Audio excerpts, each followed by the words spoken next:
titolo. Allora, eccoci rientrati in studio, ultima parte della nostra trasmissione di questa sera, che in questa parte, ricordiamo,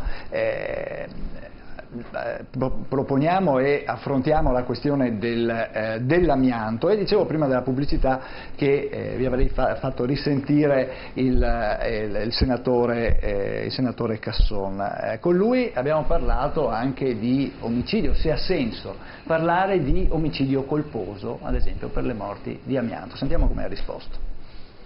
Sono degli omicidi molto gravi, con delle aggravanti particolari, perché vorrei ricordare, sia per quanto riguarda l'amianto, sia per quanto riguarda altre sostanze cancerogene come il CVM, per il quale c'è stato il processo che ha condannato gli amministratori delegati di Montedison, le industrie sapevano benissimo che queste sostanze erano tossiche, erano pericolose per la salute dei lavoratori, lo sapevano molti anni prima di tutti, se ne sono fregati e hanno continuato ad andare avanti, fino a quando non è stato proprio eclatante, è intervenuta anche la Corte di Cassazione a dire che da anni e anni si sapeva. Però voglio ricordare un dato, dice la Cassazione che si sa, c'è evidenza scientifica che l'amianto, ad esempio, è una sostanza tossica cancerogena quantomeno dai primi anni 60, io sono convinto da molto tempo prima, però accettiamo per buona questa data, eppure l'Unione Europea è intervenuta con una normativa per l'eliminazione dell'amianto soltanto nell'82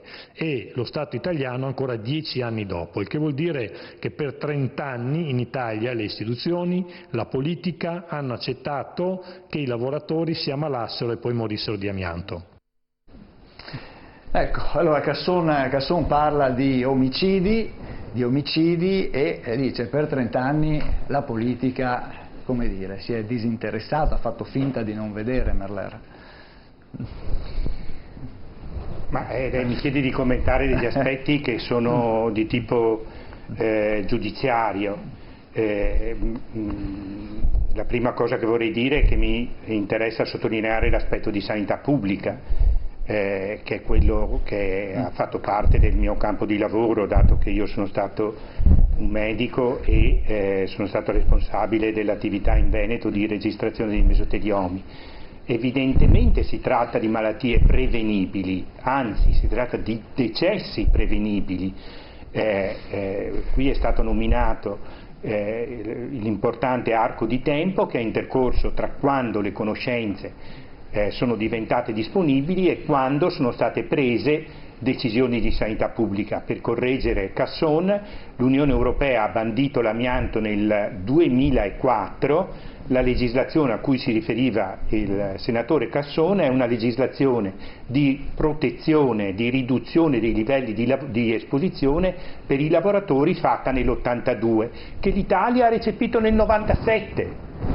Abbiamo avuto... Aspetti, scusi un momento, le è caduto il microfono e quindi a casa non riescono a sentirla. Ecco, la legislazione a cui si riferiva il senatore Casson è la legislazione di riduzione dei livelli di esposizione per gli ambienti di lavoro nell'82. La Comunità Europea ha deciso di bandire l'amianto nel 2004. L'Italia ha recepito la direttiva dell'82 ad una distanza di oltre una decina d'anni, quindi che ci sia sempre stato per questo, ma è possibile che si possa estendere ad altri aspetti, ad altri argomenti, ad altri problemi, un ritardo tra conoscenze e decisioni di sanità pubblica, questo è purtroppo vero. Gli aspetti penali sono ancora di altro tipo, perché certamente a queste conoscenze dovevano corrispondere misure di protezione per i lavoratori e per la popolazione generale, che dovevano essere prese in funzione di quello che era prevenibile e attuabile. Certo. Alberti, lei invece come commenta le parole di Casson? Casson è una persona che vede molto lontano. Io l'ho conosciuto quando ho cominciato a seguire il problema amianto e lui è sempre stato in prima linea a tutelare i lavoratori e fare in modo che le persone potessero lavorare in ambienti puliti e non alzarsi la mattina sani e tornare a casa la sera o dopo 10 anni ammalati, no, e non più capaci di soddisfare i loro bisogni e quelli della loro famiglia. Io Casson sto dicendo qualcosa magari di troppo grande, però bisognerebbe ascoltarlo, perché lui porta il bene alla gente. Bene, allora proprio a proposito di questo, c'è un causa-effetto, è un concetto anche, come dice Casson, come confermate voi, c'è una sorta di responsabilità omicida, no? Ma l'inerzia della politica in questo fatto, nell'attivarsi, nel togliere l'amianto dall'ambiente, non è anche questo una forma indiretta di omicidio?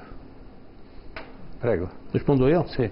Sì. Dopo sentiamo anche il Borghi. Sì, perché io da 10 anni che frequento le associazioni che ci incontriamo a Roma, e l'unico politico che ha portato sempre avanti il nostro discorso è stato Casson. Cioè non c'è stato nessun altro che in prima persona si è presentato volendo risolvere il problema dell'amianto. Non c'è stato nessun altro, e quindi l'inerzia è questa, a meno che oggi, in questi giorni, abbiamo richiesto, perché vogliamo portare avanti il problema, come associazione, il problema della bonifica, no? E della inertizzazione dell'amianto. Abbiamo chiesto al ministro Costa e alla segretaria,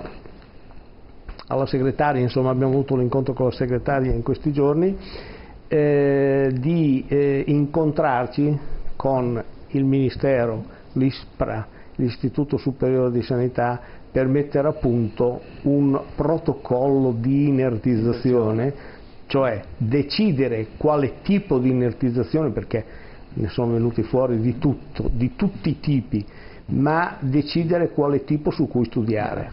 Certo. E speriamo di riuscire a far qualcosa. Giovanni Borgia, l'inerzia della politica è responsabilità? Sì, secondo me sì, è responsabile al massimo.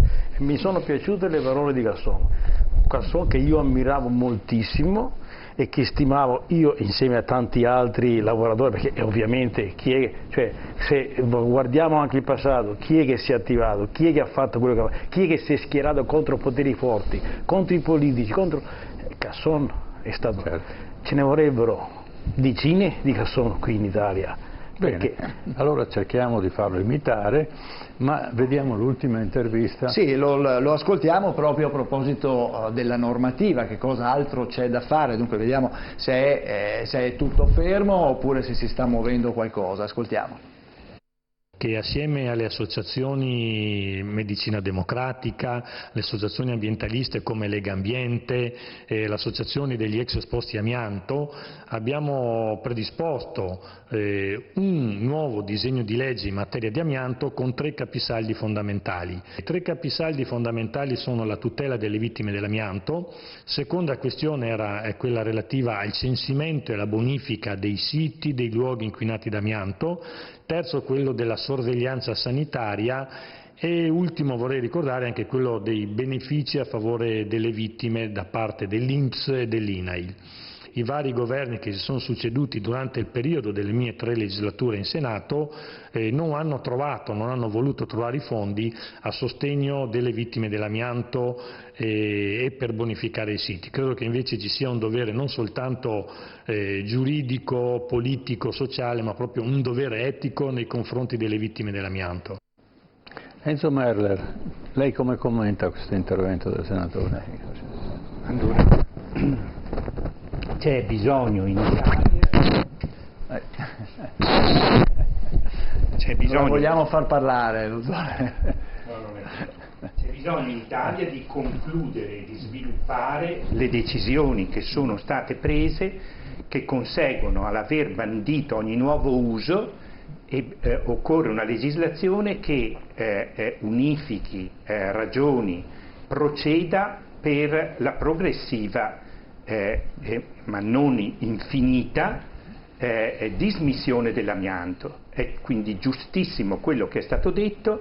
In Italia sono state tenute 2 conferenze governative sull'amianto, ed una, l'ultima a Casale Monferrato di 2 anni fa, che si proponeva di arrivare ad un piano nazionale amianto, quindi di raggiungere gli obiettivi che per capitoli ha indicato il senatore Casson, che hanno bisogno di strumenti legislativi. Questo non è successo.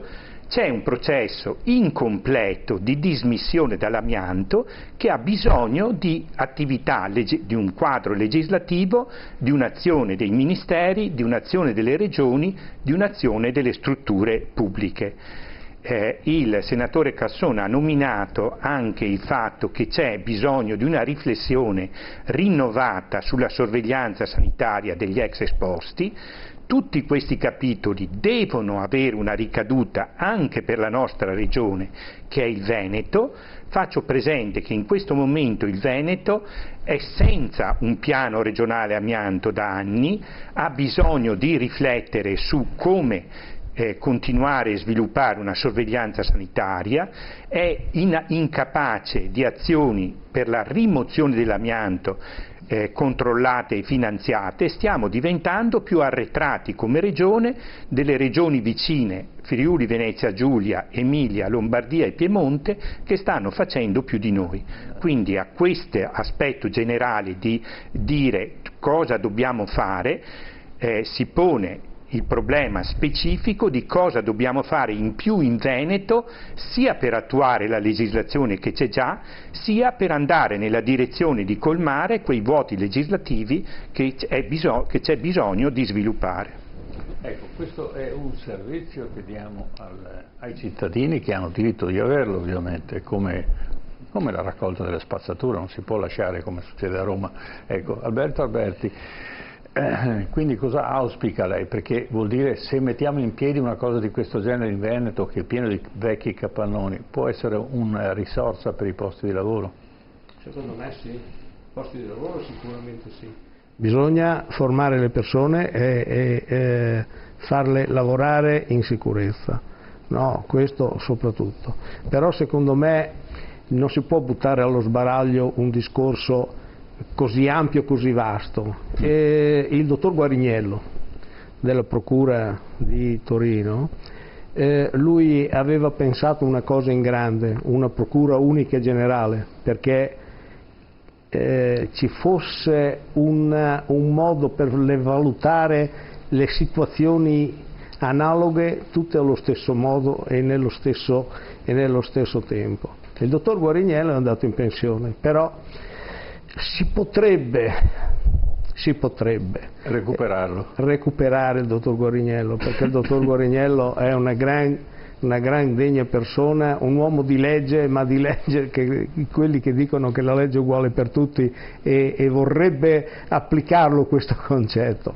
Dobbiamo vedere di fare in modo di organizzare questo mondo, perché la bonifica deve essere fatta, io ce l'ho qui, la bonifica deve essere fatta, perché signori, avere il fiato corto è una bruttissima cosa, no, per non respirare, no? E quindi quando ci sono delle persone che mettono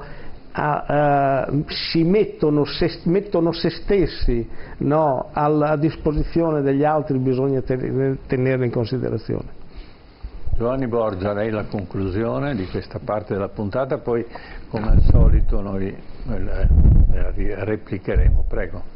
Beh, io intanto sono contento, insomma, che si comincia a parlare forse di più di amianto, perché fino adesso tutti lo snobbano, forse come si diceva prima non è considerato nella maniera dovuta, non è sufficiente l'informazione, le persone, ma anche i lavoratori non ce l'hanno, insomma, questa formazione, quindi bisogna pubblicizzare di più le problematiche, le conseguenze dell'amianto, ma ai lavoratori se stessi, sia ai datori di lavoro sia anche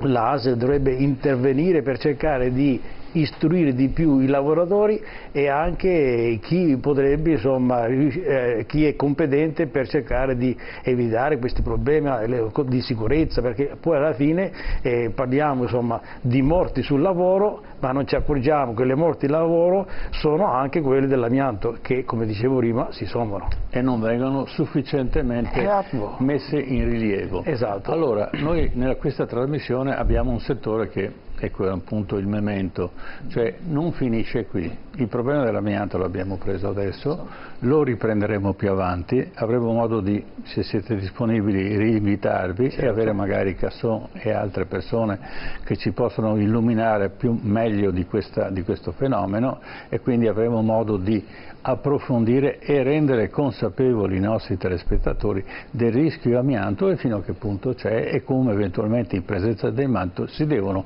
comportare. Prego, a lei l'ultima parola. Vorrei aggiungere una cosa che non è stato parlato. Sì. Quando un lavoratore si presenta in un ospedale e gli vengono diagnosticate le placche pleuriche, gli viene diagnosticato un problema di una malattia asbesto correlata, il medico che lo diagnostica deve segnalare questa patologia all'INAIL, alla medicina del lavoro e all'ispettorato del lavoro. Perché questo mette in allarme è un obbligo. Certo. È un obbligo, legge 1124 del 1965. È un obbligo, qualsiasi medico che accerta una sospetta, parla di sospetta malattia professionale, deve segnalarlo a questi 3 organi. Certo. Ce ne sono pochi che lo fanno. Non succede. Quindi raccomandiamo ai medici di essere più presenti e soprattutto più attivi, nel senso di segnalare eventuali patologie, sospetta patologia derivante non solo dall'amianto ma anche da tutti gli altri ambienti lavorativi che possono essere malsani. Bene, grazie del vostro intervento. Allora ci fermiamo qui anche per questa sera, grazie ad Alberto Alberti, del Presidente dell'Associazione Esposti Amianto e Altri Cancerogeni di Ferrara, grazie al dottor Enzo Merler della Fondazione Vittime dell'Amianto Beppi Ferro e grazie a Giovanni Borgia, Osservatorio Nazionale dell'Amianto. Grazie per essere stati con noi, per aver spiegato e presentato questo problema al pubblico. Bene, noi ci fermiamo qui, grazie a tutti, grazie ai telespettatori che ci hanno seguito, ci vediamo la settimana prossima, TV7 Match.